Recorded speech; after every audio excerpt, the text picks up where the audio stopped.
अखिलेश जी, आपका न्यूज 18 के इस मंच पर अभिनंदन है। और देश का माहौल, प्रदेश का माहौल राममय हो गया है। आपको ये राममय माहौल देखकर कैसा लग रहा है? मैं धन्यवाद देता हूं आपको। जो माहौल की बात आपने कही है जी,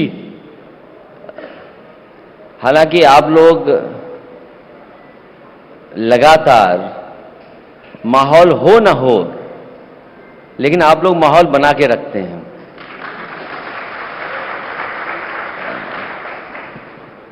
लेकिन आपको लग रहा है कि माहौल ये जबरदस्ती बनाया जा रहा है या ये राम युग की शुरुआत हो गई है? क्योंकि 550 साल बाद रामलला अपने घर वापस आ रहे हैं। कल मैं एक बहुत ही प्रतिष्ठित देश का सबसे तेज चलने वाले चैनल को मैं रात को देख रहा था जी। तो जब उन्होंने माइक लगाया, एक नौजवान वहां आया हुआ था, जब उसके माइक लगाया उसकी तरफ, उससे पूछा कि आप अयोध्या आए हैं, क्यों आप आए हो? तो उस नौजवान ने बहुत सीधी सादी भाषा में कहा कि मैं गोंडा से आया हूं, मैं आपको देखने आया हूं। सोचो, न्यूज एंकर को देखने आया वो। तो माहौल बना के रखिए, लेकिन सवाल ये है जी, जिस स्थान पे हम लोग बैठे हैं आज, ये देश का प्लैन्ड हाईटेक सिटी अगर सबसे बड़ा कहीं है तो वो आपके लखनऊ में है, जिसमें आज हम लोग बैठ करके चर्चा कर रहे हैं। जी, लेकिन अब तो अयोध्या का प्लान भी दिख रहा है। सवाल ये उठता है कि चलिए, राम मंदिर तो सुप्रीम कोर्ट के आदेश पे बन रहा है, लेकिन अयोध्या में एयरपोर्ट तो बन सकता था, रेलवे स्टेशन का तो विकास हो सकता था, सरकारें आपकी भी थी, कई सरकारें सपा की रही। क्या आपको लगता नहीं है कि वहां पर एक चूक हुई? मैं आपसे ये बात कहना चाहूंगा कि विकास को कोई नहीं रोकता, विकास के पक्ष में है। और जहां आपने एयरपोर्ट स्टेशन की बात कही है, एयरपोर्ट जरूर बना है, हवाई पट्टी पहले से थी, और इस पुण्य काम के लिए किसी ने मना नहीं किया, वहां के किसानों ने भी नहीं मना किया, किसान भी आगे आए। लेकिन किसान की यह शर्त थी कि अगर इतने पुण्य काम के लिए उनकी जमीन ली जा रही है तो कम से कम 6 गुना सर्किट रेट का उन्हें मुआवजा दिया जाए। आपको यह सोचना चाहिए, क्या जिन किसानों की जमीन लेकर के वो एयरपोर्ट बना है, क्या इस पुण्य काम के लिए उनको इतना मुआवजा दिया गया? क्या आपने मुआवजे में भेदभाव नहीं किया? दूसरा, स्टेशन तो बनते ही हैं, बनेंगे। मुझे खुशी है कि उन्होंने स्टेशन बनाया, लेकिन आज मैं आपसे कहना चाहता हूं, जितने भी बड़े बड़े कथावाचक जी या रिलीजियस प्रीचर आए हैं जी, आप आज भी पता कर लीजिए, सब वहीं पर जाकर के अपनी बात रख रहे हैं जो कभी समाजवादी सरकार में बना था, एक स्थान बना था, भजन स्थल बना था, जहां पर आप परफॉर्म कर सकें, कह सकें। आज जितने लोग भी आ रहे हैं, सब के सब जाकर के वहां अभी तक कार्यक्रम किए हैं। वहां अखिलेश जी, आपने बोला कि रेलवे स्टेशन, एयरपोर्ट बनने की आपको खुशी है, मंदिर बनने की कितनी खुशी है? नहीं, वो क्योंकि आपने पहले ही कह दिया कि कोर्ट के फैसले से बना है, और कोई भी हिंदुस्तानी होगा जिसको हिंदू मुस्लिम एकता की बात करनी है, किसी भी धर्म का कोई भी बनेगा उसमें खुशी होगी। किसको खुशी नहीं होगी? तो पहली प्रार्थना राम के दरबार में क्या लगाएंगे अखिलेश जी? लेकिन खुशी के साथ साथ हमें यह भी सोचना पड़ेगा जी, अगर आप जाएं अयोध्या में जाकर के, आप यूपी में आए, तो क्या नौजवानों को नौकरी रोजगार मिल रहा है? एक अयोध्या के कार्यक्रम में एक नौजवान खड़ा हो गया और कह रहा है कि बताइए, मैं सीवी लेकर के घूम रहा हूं, अपना बायोडाटा लेकर के घूम रहा हूं, मुझे कहीं नौकरी नहीं मिल रही, और नौकरी के लिए वेटर की नौकरी मैं करूंगा, मैं रेस्टोरेंट में जाकर के नौकरी करूंगा। आप अगर इतना बड़ा काम कर रहे हैं तो कम से कम नौजवानों को सम्मान का रोजगार नौकरी तो दे दो। आप सम्मान का रोजगार नौकरी नहीं दे रहे। जी, मेरा एक सवाल है कि निमंत्रण तो आपको भी मिला, और आपने कहा कि ये बीजेपी और आरएसएस का कार्यक्रम है, विपक्ष भी इस बात को कह रहा है, निमंत्रण अस्वीकार करा, वो कहानी किस्सा क्या है पूरा? अगर निमंत्रण में भी राजनीति करेंगे, मुझे याद है आपके ही किसी साथी ने मुझसे पूछा कि विश्व हिंदू परिषद के बहुत बड़े एक नेता ने आपको निमंत्रण दिया है, जी। और आपसे मिले हैं। मैंने उसी समय कहा कि मुझे किसी से निमंत्रण नहीं मिला, न मुझे कोई नेता मिला है। तो जब उन्होंने जाकर के विश्व हिंदू परिषद के नेता से पूछा तो उन्होंने कहा कि मैं निमंत्रण देने नहीं गया था, मैंने कोरियर से भिजवाया। जब मैंने अगले दिन उनसे पूछा कि आपने कोरियर से भिजवाया, उसकी कम से कम रिसिप्ट तो दे दें, तो जब मैंने रिसिप्ट मांगी तो उन्होंने कोरियर से नहीं, अयोध्या से स्पीड पोस्ट से मुझे भिजवाया था। तो सोचो राजनीति कौन कर रहा था इस पर? जो लोग निमंत्रण में राजनीति कर सकते हैं, तो वो सोचो राजनीति और जगह क्यों नहीं करेंगे। लेकिन निमंत्रण आया, निमंत्रण तो आपको मिला, चाहे स्पीड पोस्ट से ही मिला, तो आपको नहीं लगता जाना तो चाहिए था? रामलला बुला रहे हैं, 550 साल बाद मंदिर बन रहा है, अगर चले जाएंगे तो क्या हर्ज हो जाएगा?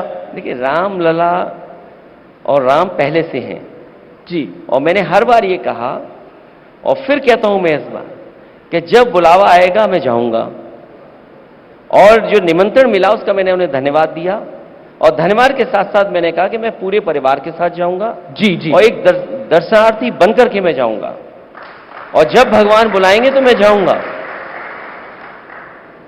लेकिन कई बार ऐसा होता है कि आपके कुछ नेता ऐसे बयान दे देते हैं जिनका सोशली नुकसान, पॉलिटिकली नुकसान हो जाता है। मैं एक एक करके सबका नाम लूं तो उस पर बड़ा वक्त चला जाएगा, लेकिन क्या आपको लगता नहीं है कि आपको अपने नेताओं को भी थोड़ा बांध के रखना चाहिए? कई बार वो आउट ऑफ टर्न बोल जाते हैं। हमें अपने नेताओं को बांधना चाहिए, बीजेपी को अपने नेताओं को बांध के रखना चाहिए। क्या मां सीता के बारे में टेस्ट ट्यूब बेबी आप बोलेंगे? क्या मां सीता के लिए आप टेस्ट ट्यूब बेबी बोलेंगे? तो अगर हमें अपने नेता बांधने हैं तो बीजेपी को अपने नेताओं को भी बांध के रखना चाहिए। क्या आपको लगता है कि अगर प्रयास पहले की सरकारें भी करती तो ये मंदिर पहले भी बन सकता था? लेकिन बीजेपी बहुत से आरोप लगाती है कि ट्रांसलेशन नहीं हुआ था आपकी शासन में, जब आपकी सरकार थी, जब आप मुख्यमंत्री थे। उस विषय पर आप क्या कहना चाहते हैं? देखिए, उन लीगल एस्पेक्ट्स पे सबकी चर्चा हुई होगी और जब सुप्रीम कोर्ट का फैसला आ गया तो हम और आपको कोई उस पर चर्चा नहीं करनी चाहिए। मेरा अगला सवाल है, मैं 32 साल पुरानी एक तस्वीर आपको दिखाना चाहता हूं। इस तस्वीर में कार सेवक हैं, उन पर लाठी चार्ज हो रहा है और आरएसएस वीएचपी इसको बड़ा इशू बनाती है। वो तस्वीर पीछे अभी प्ले होगी। क्या कहना चाहते हैं आप आज 32 साल पुरानी इस तस्वीर पर? पुरानी बातें उखाड़ने से कुछ मिलना नहीं है, गड़े मुर्दे उठाने से कुछ मिलना नहीं है। जो संविधान का पालन करेगा, जी, संविधान को पालन करने वाले ही इस देश में पूजे जाएंगे। शिवपाल जी, जो कि आपकी पार्टी में बड़े नेता हैं, वरिष्ठ हैं, उन्होंने बयान दे दिया कि अगर लाठीचार्ज और गोली नहीं चलवाते तो क्या करते? संविधान का पालन करना था हमें। मैंने आपसे क्या कहा? बाबा साहब भीमराव अम्बेडकर जी का जो संविधान है, जो संविधान के पक्ष में होगा, जिसने संविधान बनाया हम उसे भी आज पूछते हैं, जो संविधान के पक्ष में खड़ा होगा हम उसका भी सम्मान करेंगे। क्या आपको लगता है? और जब आप शपथ लेते हैं तो आप शपथ संविधान की लेते हैं, आप शपथ किसी और चीज की नहीं लेते हैं। क्या आप शपथ बदल सकते हैं? मैं कहता हूं कि क्या कोई शपथ किसकी लेगा ये बदली जाएगी? हम सब जब कभी किसी पद पर पहुंचते हैं उस पद पर शपथ हम संविधान की ही लेते हैं। लेकिन एक सवाल, क्या आपको 32 साल पुरानी वाली घटना जो हुई आज की तारीख में जब राम मंदिर बन रहा है तो उसका अफसोस है आपको? बतौर आपकी सरकार थी, मतलब समाजवादी पार्टी की सरकार थी, आप मुख्यमंत्री नहीं थे। क्योंकि आप वो बात रिपीट कर रहे हैं, मैं सवाल पूछ रहा हूं। मैं आपसे एक बात और कह देता हूं जी। जो सरकार में मुख्यमंत्री रहते हैं और जो अधिकारी होते हैं, पहले आपने भी एक अधिकारी को बहुत सम्मान के स्थान पर बैठाया है, आप माफी उनसे भी मंगवा दीजिए।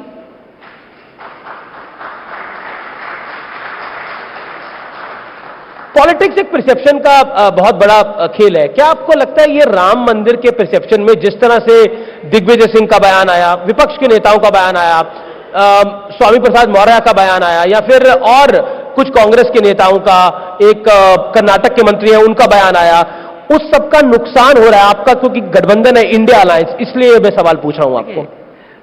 इंडिया गठबंधन जीत के आधार पर बनने जा रहा है। जी। इंडिया गठबंधन और पीडीए हमारी रणनीति भारतीय जनता पार्टी के एनडीए को हराएगी, पीडीए एनडीए को हराएगा और पीडीए ही हमारी रणनीति है। अगर इंडिया गठबंधन का कोई लीडर कुछ बोल रहा है, हमें उस पर टिप्पणी नहीं करनी, लेकिन हमारी रणनीति अगर कोई है तो वो पीडीए रणनीति है। लेकिन बीजेपी बार बार कहती है कि समाजवादी पार्टी और इंडिया अलायंस तुष्टीकरण की पॉलिटिक्स करते हैं, यानी पॉलिटिक्स ऑफ अपीजमेंट जिसे कहते हैं। मैं आपसे कह रहा हूं और जितने भी हमारे दर्शक यहां बैठे हैं या आपके चैनल के माध्यम से देख रहे होंगे, जी, समाजवादी पार्टी डेवलपमेंट की पॉलिटिक्स करती है और डेवलपमेंट की पॉलिटिक्स इसलिए करती है क्योंकि इससे लोगों का जीवन बदलेगा, लोगों के घरों में खुशियां आएंगी, लोगों का भविष्य बनेगा। मैं जहां से शुरू बात की थी, मैं बात वहीं पहुंचा देता हूं कि जिस जगह हम यहां बैठे हैं ये हाईटेक अंसल सिटी है, ये कभी नेताजी और समाजवादी पार्टी की बनाई हुई है। इसके दाएं बाएं मेदांता हॉस्पिटल है जहां पर बहुत सारे लोगों का जीवन बच रहा होगा। जी, मैं ये कहता हूं कि मेदांता के बराबर अगर भारतीय जनता पार्टी ने कोई एक अस्पताल बनाया हो तो बता दो आप, कोई एक अस्पताल बना हो तो बता दो। इसी के बाईं तरफ अगर आप चला जाओगे तो वो कैंसर इंस्टीट्यूट है। इट्स ए रिसर्च इंस्टीट्यूट जहां पर कैंसर की रिसर्च होती, इलाज होता, जो हमारा गरीब है उसको समय पर इलाज मिलता, सस्ता में इलाज मिलता, वो कैंसर इंस्टीट्यूट बनी है। जी, उसके आगे बना है एचसीएल, लखनऊ में ट्रेनिंग इंस्टीट्यूट बनाना, और एक ऐसा ट्रेनिंग इंस्टीट्यूट जो 12th के बाद, इंजीनियरिंग के बाद अगर बच्चे अपना भविष्य बनाना चाहें तो वहां ट्रेनिंग कर सकते हैं, बाद में उनको जॉब मिल जाएगा। उसके आगे ट्रिपल आईटी बना है। ट्रिपल आईटी बहुत कम प्रदेशों में है या वो इंस्टीट्यूशन इस तरह की हैं जो बहुत कम बनी है। एक स्टेडियम भी वहां पे बना हुआ है जो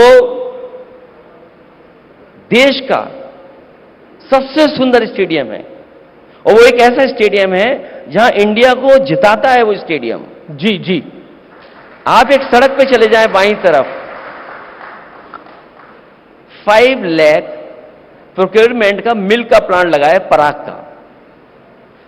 उसके बगल में लगा है 5 lakh litre per day procurement का अमूल का प्लांट। ये मैंने जितने नाम लिखे हैं या जितने मैंने नाम बताए हैं, अगर एक भी इसके बराबर भारतीय जनता पार्टी ने काम किया हो तो बता दो। और ये विकास मैंने केवल 1 किलोमीटर का बताया है मैंने।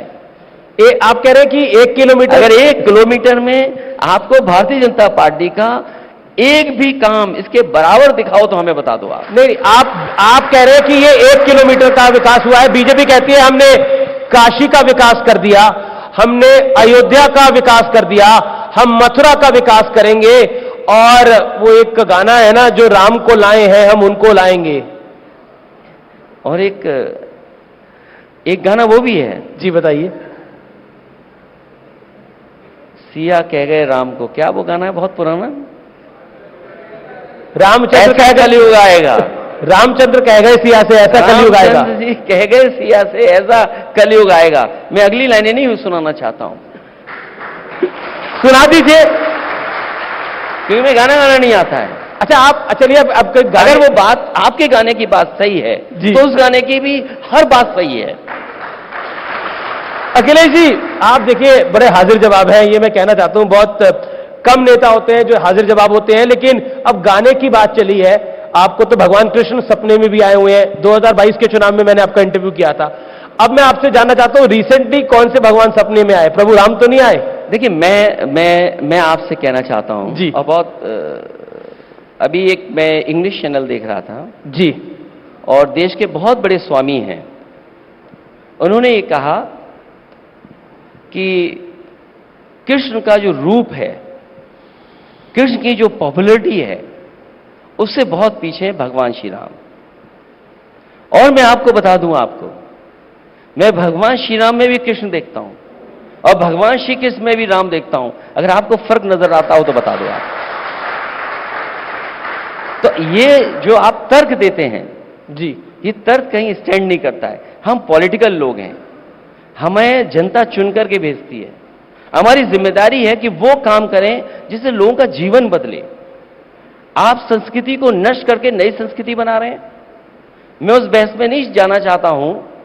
आप काशी के लोगों से पूछो कि जो हमारे पौराणिक और न जाने कितने सदियों पुराने मंदिरों को तोड़ दिया गया, क्या हम उनका संरक्षण नहीं कर सकते थे? क्या हम उस संस्कृति का संवर्धन नहीं कर सकते थे? और यही है, क्या और शहरों में नहीं हुआ? तो हमारी जिम्मेदारी ये बनती है कि जो हमारी पुरानी पीढ़ी ने संस्कृति दी है, उस संस्कृति को हम कैसे आगे लेकर के जाएं। क्या उस पर रिपोर्ट्स नहीं है? इसलिए उस बहस में मैं नहीं जाना चाहता हूं। हमारी जिम्मेदारी है लोगों का जीवन बदले। जो बात मैंने पहले कही आपसे कि अगर 1 किलोमीटर में कहीं विकास बीजेपी का दिखाई दे रहा हो तो बता दो आप। और फिर देश में जी एक्सप्रेस वे बन रहे हैं। मैं देखता हूं कि गारंटी हर चीज की दी जा रही है। मोदी जी गारंटी दवाई की, गारंटी इलाज की। आप जाइए किसी इंस्टीट्यूट में चले जाइए सरकारी में, गरीब का क्या हाल है। न दवाई मिल रही है, न उसका इलाज है। और मैं आपसे दावे से कह सकता हूं, आप कभी इमरजेंसी में चले जाएं, आपका मरीज एडमिट नहीं होगा। लाखों लाख लोग भटकते हैं हर दिन, उन्हें सही इलाज मिल जाए। फिर किस बात की आप गारंटी दे रहे हैं? आपने कहा जी कि निवेश आएगा उत्तर प्रदेश में। ये तो एक टेंट लगा है, टेम्परेरी टेंट है जिसमें हम और आप सब बैठे हैं। यहां पर डिफेंस एक्सपो हुआ था, कई हजार करोड़ रुपए खर्च हुए होंगे। चाहे वो डिफेंस एक्सपो हो, इन्वेस्टमेंट मीट हुई हो। जमीन पर क्या उतरा?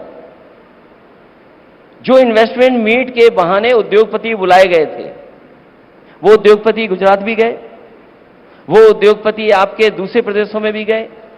आप ये बताइए, 3 साल सरकार के होने वाले हैं, दिल्ली की सरकार के 10 साल से क्या इंसेंटिव मिला जिससे कोई उद्योग लग गया हो? क्या इंसेंटिव दिया जिससे कारखाने लग गए हों? जो मुख्यमंत्री जी कहते हैं कि 40 लाख करोड़ के एमओयू हुए, जमीन पे क्या उतरा? और फिर इस उत्तर प्रदेश की जनता के साथ भेदभाव क्यों?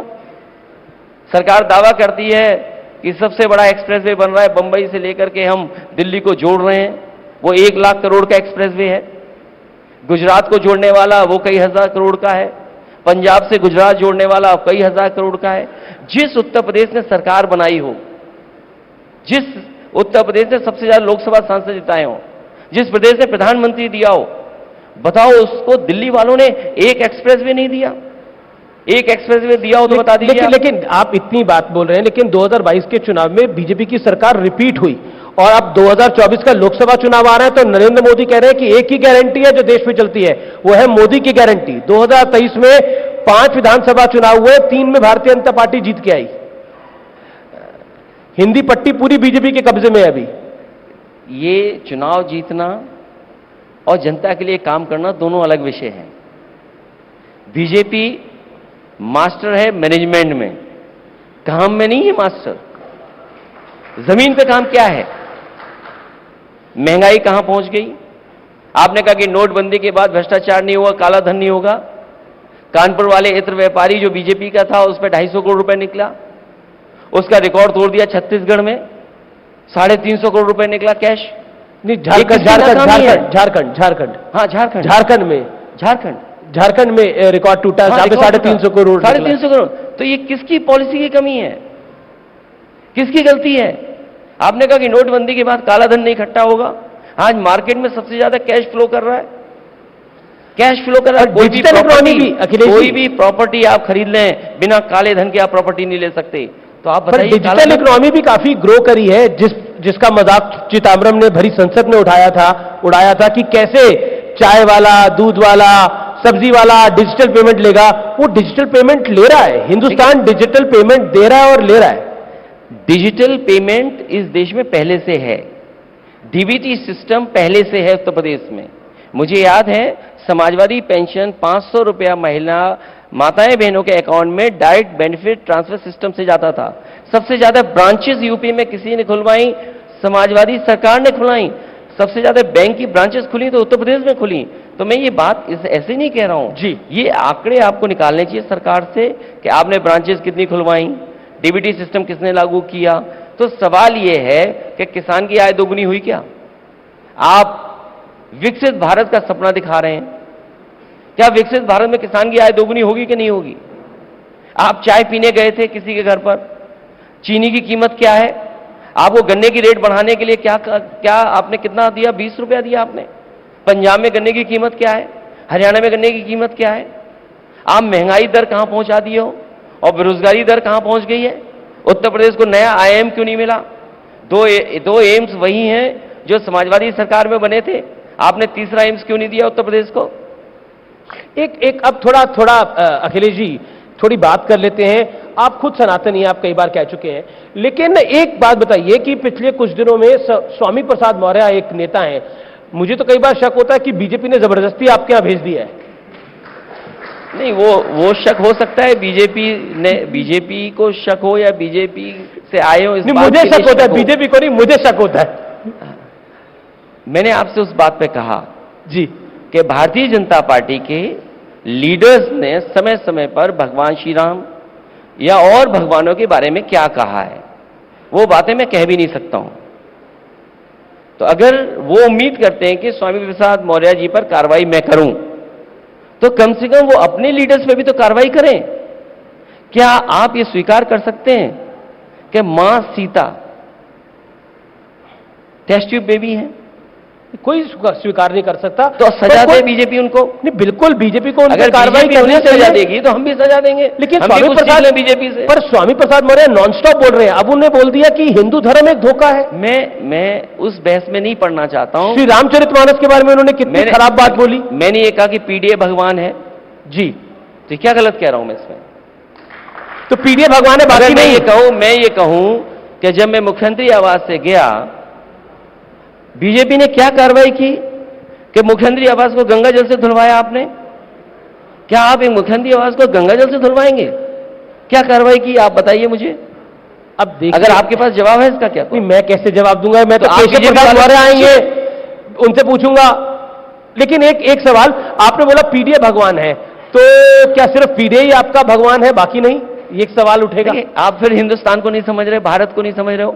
अरे भाई, मंडे को कौन से भगवान है बताइए आप? ट्यूसडे को कौन से भगवान है? वेडनेसडे को कौन से भगवान है? बृहस्पति को कौन सा हम व्रत रखते हैं? शुक्रवार को हम कौन से व्रत रखते हैं? और हर दिन का हर भगवान का कलर भी है, इसलिए ये मत समझिए। तो पीडीए भी वही हिस्सा है। और अगर वेदांता आप पढ़ोगे, जी, हम में आप में सब में भगवान है। क्या हम में आप में भगवान नहीं है? आप में भगवान नहीं है? अब मुझे तो पता नहीं है। लो, भगवान को मानता हूं, सनातन की बात मत करिए। अगर आप सनातन की भी बात करता हूं, अगर ये बात नहीं, लेकिन मैं तो मानता हूं कि जिसके अगर ये बात आप नहीं समझ पा रहे हो कि आप में भगवान, हम में भगवान। इंटरव्यू में आपका ले रहा हूं, आपने मेरा लेना शुरू कर दिया। नहीं, मैं थोड़ी देर तो सोच रहा था कि मैं आपसे उलझूं नहीं, आपकी जो मैं है उसी में मैं हो जाऊं, लेकिन मैं क्या करूं, मेरी भी मजबूरी है। लेकिन अखिलेश जी, दिल्ली का रास्ता कहते हैं उत्तर प्रदेश से जाता है, और उत्तर प्रदेश में इंडिया अलायंस है। सीटों का क्या हो रहा है? मायावती जी आपसे नाराज हैं, उन्होंने तो वो अब कांग्रेस उनसे पीछे से हाथ मिलाने की कोशिश कर रही है, क्या होगा अब? देखिए, कोई नाराज नहीं है, और अभी आरएलडी के साथ हमारा गठबंधन हुआ है। बहुत अच्छी बातचीत के साथ हम लोगों ने तय कर लिया है कि 7 सीटों पर हम आपस में बैठ करके कौन कहां लड़ेगा वो फैसला हो गया। इसी तरह बहुत जल्दी आप देखेंगे कांग्रेस पार्टी के साथ भी बातचीत होगी, और हमारा जीत का है, सीट का सवाल नहीं है। जो जीतेगा वो लड़ेगा चुनाव। ये हमारा समझदारी का गठबंधन है। हम समझदारी के साथ जीत कौन रहा है उस पर फैसला लेंगे। लेकिन मायावती जी नाराज हो गई, उन्होंने आपको गिरगिट कह दिया, क्या कहना चाहते हैं आप उस पर? नहीं, वो मेरे लिए नहीं कह रहे थे, वो जो प्रधान बार बार बदल के आते हैं उनके लिए वो कह रही थी। और मैंने उनसे कहा, और उनके बारे में फिर मैं कोट करता हूं आपको, कि पूरे समाजवादी लोग 2019 में उन्हें प्रधानमंत्री बनाना चाहते थे। ये हमारे समाजवादियों का सपना नहीं पूरा हुआ, बहुजन समाज के लोगों का सपना नहीं पूरा हुआ, तो हमारा उनका कोई झगड़ा नहीं है। बीजेपी वाले चाहते हैं कि हमारा उनका झगड़ा हो जाए। पर बीजेपी ने थोड़ी आपको ये शब्द बोले, मायावती ने बोले तो मैं बाइट प्ले करके दिखा देता हूं आपको। वो मेरे लिए नहीं बोला है उन्होंने, मैं जैसे सपा पार्टी के सुप्रीमो, नहीं, वो सपा जरूर पार्टी के उन्होंने। सुप्रीमो आप ही हैं। वो कहना कुछ और चाहती रही होंगी जी। या कुछ दबाव रहा होगा जिसकी वजह से कुछ और कह दिया उन्होंने। क्या दबाव रहा होगा? आजकल तो सब जानते हैं क्या दबाव है आजकल। बोल बताना दीजिए थोड़ी है। आप पर तो कोई दबाव नहीं है, तो आप तो बोल ही दीजिए दबाव कौन सा है। हमने तो अपनी पूरी राजनीति कर ली है, अब क्या दबाव हमारे पे? अब सोचो दबाव क्या होगा हम पे। बीजेपी की समझ देखिए आप। हमने तो गोमती पर रिवर फ्रंट बनाया, नदी पर रिवर फ्रंट बनाया, बीजेपी को वो नाले पर रिवर फ्रंट बना रहे हैं। बताइए, हद हो गई। कोई नाले पर रिवर फ्रंट बनाता है? लेकिन और हमने गुजरात से अच्छा बनाया। मैं आज भी आपसे दावा लेकिन करता हूं गुजरात में कि 25 साबरमती से अच्छा रिवर फ्रंट अगर किसी ने बनाया तो वो समाजवादी पार्टी अखिलेश ने जी, बनाया, अखिलेश जी। समाजवादी सरकार में ने बनाया। नहीं, चलिए रिवर फ्रंट आपने शानदार बनाया, लेकिन 25 साल से लगातार बीजेपी की गुजरात में सरकार है और इस बार तो 150 सीटों वाली सरकार आई है। ये कांग्रेस हमारी पार्टी नहीं है, इसलिए हम तुलना आपकी नहीं कर पार्टी सकते। नहीं है, कांग्रेस है उधर। और यहां पर कैसे सरकार बनी है? जो लोग सुबह से शाम तक कहते हैं चल सन्यासी मंदिर में, गले मिल ले उससे। अगली लाइन नहीं मैं बोल सकता हूं, आप सोचो, अगर किसी को गाना याद हो तो बताएं। चल सन्यासी मंदिर में, उसकी लाइन अगली क्या है? सोचो आप, उन्हें गले मिला रहे हैं। ये राजनीति है। नहीं, इन्होंने आपने भगवान के बारे में क्या क्या नहीं कहा, उन्हें अपने साथ ला करके बैठाए हो आप। इसलिए पीडीए ही जिताएगा। और लेकिन सामाजिक नीतीश कुमार ने एक बात बोली कि अगर कांग्रेस जल्दी सीटों का बंटवारा नहीं करेगी तो मामला गड़बड़ होगा। ओवरलोड डंपर जब्त, राष्ट्रीय चंबल अभ्यारण्य विभाग की कार्रवाई। भोगिका तिराहे के पास पकड़ा गया डंपर। इंदौर में रामलला को भेंट की जाएगी। आदिवासी के हाथों से बना तीर कमान को लेकर अयोध्या रवाना हुए वनवासी सामाजिक कार्यकर्ता। कर देगी। लेकिन संयोजक की घोषणा क्यों नहीं हो पा रही? वो कोई बहुत बड़ा सवाल नहीं है। देश का प्रधानमंत्री कौन बनेगा, ये कोई बहुत बड़ा सवाल नहीं है। सबसे बड़ा सवाल ये है कि भारतीय जनता पार्टी ने जो झूठे सपने दिखाए थे, आय दोगुनी का, बेरोजगारी खत्म करने का, जी, स्मार्ट सिटी पर, वो नए शहर बसाने का, स्मार्ट सिटी बसाने का, ये मेट्रो लगाने का, बनाने का, जी, आपके तमाम सुविधाएं देने का, आज आपकी जीडीपी कहां पहुंच गई? आप अर्थव्यवस्था में कहां पहुंच गए? आपका कोई निवेश नहीं आ रहा, बैंकें डुबा दिया आपने। ये तमाम सवाल हैं जिसका जवाब भारतीय जनता पार्टी के पास नहीं है। अब मैं आपको कुछ तस्वीरें दिखाऊंगा इस सवाल के बाद। ये मेरा आखिरी सवाल है, उसके बाद 3 तस्वीरें दिखाऊंगा। बीजेपी का कैंडिडेट प्रधानमंत्री नरेंद्र मोदी है और बीजेपी कहती है परखा हुआ है, खरा है।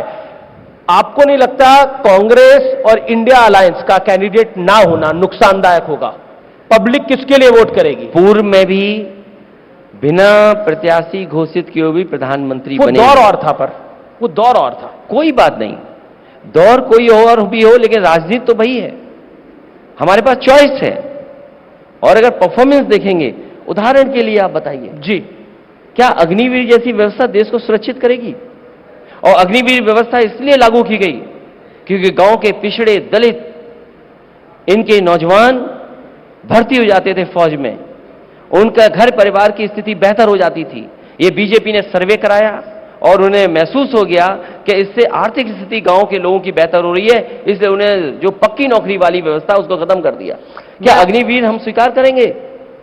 जी, कोई देश का नौजवान अग्निवीर को स्वीकार नहीं करता। मैं आपको तस्वीरें दिखाने वाला हूं। पहली तस्वीर है अयोध्या की और वो तस्वीर कौन सी है? 1992 की और 2024 की। क्या कहना चाहते हैं इन 2 तस्वीरों को देख के? टेंट से महल में आ रहे हैं रामलला।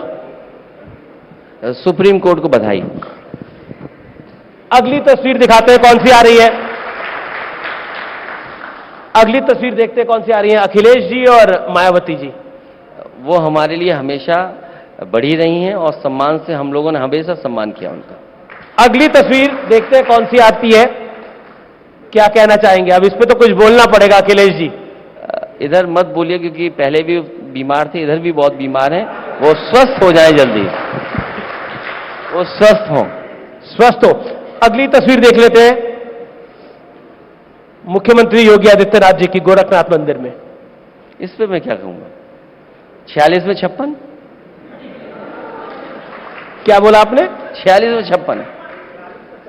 अच्छा, उन्होंने कभी नौकरी बताई कि समाजवादी सरकार थी तो एसडीएम भर्ती 46 में 56 हो जाते थे। मैं उस दिन से आज दिन तक उनसे सूची मांग रहा हूं कि भाई वो 46 से 56 वाली सूची तो दे दो। जी मैं आपसे भी कहता हूं, पर अगर उनका कोई सहयोगी आए तो उससे कहना कम से कम 46 से 56 वाली सूची दे दो। केशव मौर्य के बारे में आप क्या कहना चाहते हैं? वो क्या है? Deputy CM? वो क्या है? आप तो क्या था उस समय, पद क्या था पहले, क्या विभाग था उनके पास? अब क्या विभाग है उनके पास? पर है तो डिप्टी सीएम। डिप्टी सीएम आपकी उनकी तकरार बहुत हो जाती है। देखिए नहीं, ये स्ट्रेटजी है और ये स्ट्रेटजी बीजेपी की है कि पिछड़ों को पिछड़ों से बढ़ा दो। वो पिछड़े हैं, समझ ही नहीं पा रहे हैं। वो पिछड़े हैं, वो पिछड़े हैं इसलिए समझ नहीं पा रहे हैं कि पिछड़ों का कितना नुकसान हो रहा है इस सरकार में। आप सोचिए, अभी 60,000 भर्ती निकली, 50 लाख नौजवानों ने भर्ती के लिए फॉर्म भरा है। दुख होना चाहिए सरकार को।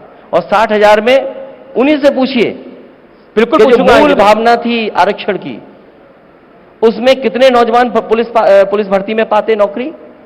मैं जानता हूं वो टेढ़ी बातें कहेंगे और गलत बात कहेंगे, लेकिन उससे कहिए कि रिजर्वेशन, बीजेपी के लोगों से पूछिए कि आरक्षण में अब कितने पिछड़े दलित नौजवानों के साथ भेदभाव किया सरकार ने। जी अखिलेश जी, आपका बहुत बहुत शुक्रिया हमारे साथ जुड़ने के लिए, इस मंच पे आने के लिए। लेकिन अब 1 मिनट और रुकिए बस। जोरदार तालियां हो जाएं।